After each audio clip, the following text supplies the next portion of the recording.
from my book of poetry called On the Road in a Van with a Dog that I just published in ebook format.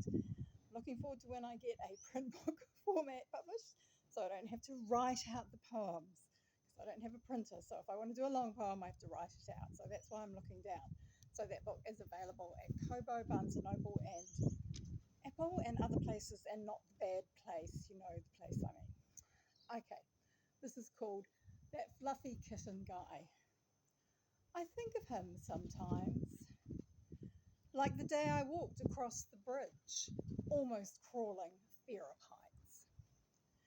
Up those steps, despite my dislike of hills, because I was too scared to go back across the bridge.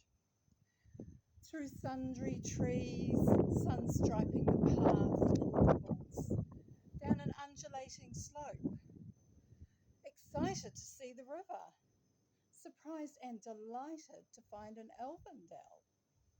I think of him, that guy, Otis Mace, guitar ace, who stood in the corner of a crowded bar on another sunny day and sang, "Wipe your bum with a kitten, a soft white fluffy kitten," infuriating me. I think of him and wonder what he's doing now, and wonder why, of all the bad songs I heard in all the crowded bars, remember this one, and why today. So that, I heard that song in my 20s, and when I was writing this poem, I was trying to remember the name of the guy, and oops, the wind. I said to my brother, who had been at the bar with me in Wellington, the one that was next to the fire station, I don't think it's there anymore, and I said, what was that guy called? You know, he sang that really annoying song about the kitten, and he had zero memory, which is surprising because I really did go on about it a lot.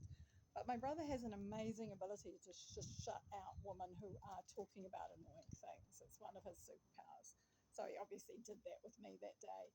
And then he came back to me and said, oh, actually, I was talking to our youngest sister, and she remembers his name because apparently I was living at home at that time, and I went back and went on and on and on about this guy to such an extent that it's sort of tattooed irremovably in my sister's brain.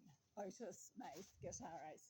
And the other funny thing that happened was I sent the poem to my friend Janice Freegard, who's a very, very good poet.